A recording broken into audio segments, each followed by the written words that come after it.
ఎందుకన్నా ప్రధానంగా ఉన్న పార్టీలు అన్ని బీసీ నినాదం ఎందుకు ఎత్తుకోవాల్సి వచ్చింది? అన్ని కుల సంఘాలలో కావచ్చు, బీసీ సంఘాలలో ఆ చైతన్యం వెలువడుతుంది అనుకోవచ్చా ప్రస్తుతం?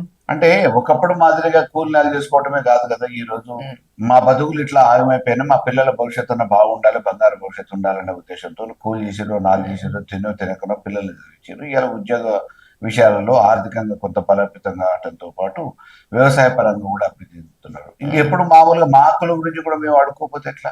కోర్టుల్లో బలైన వర్గాలకి పెరిగిన జనాభాకు అనుగుణంగా మాకు తప్పకుండా బడ్జెట్ కావాలి, నిధులు కావాలి, కావాల్సిన వనరులు కావాలి, రాజకీయ ప్రాధాన్యత ఉంది. కోర్టుల్లో మేమెంతో మాకెంత అనే నినాదాన్ని బలంగా తీసుకెళ్తున్నా. డెఫినెట్ గా మా వాటా మాకు ఇవ్వమని అంటున్నాం.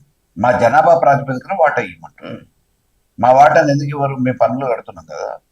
అత్యధిక శాతం పన్నులు మా దగ్గర నుంచి వసూలు అవుతున్నాయి కదా. ఒక ఇండస్ట్రియలిస్ట్ లో మామూలుగా లక్షల కొద్ది కడితే ఇండస్ట్రియలిస్ట్ ఎంతమంది ఉంటారు? పదులలో వందలలో కట్టినా కానీ కోట్లాది మంది కట్టే పన్నులు ఎంతైతే. సో అనేక రకాలుగా అనేక సోర్సెస్ నుంచి వస్తున్న ఈ బీసీ వర్గాల నుంచి, అణగారిన వర్గాల నుంచి, బలహీన వర్గాల నుంచి, దళిత వర్గాల నుంచి వస్తున్న ఆదాయంతో మీరు ప్రజాధనంగా ఉపయోగించుకొని హెలికాప్టర్లలో జల్సాలు చేసుకొని ఆదా చేసుకుంటూ జేబులు నింపుకుంటూ ఢిల్లీకి కప్పం కడుతున్న మీరు ఈ రోజు మా పట్ల ఎందుకు వివక్ష?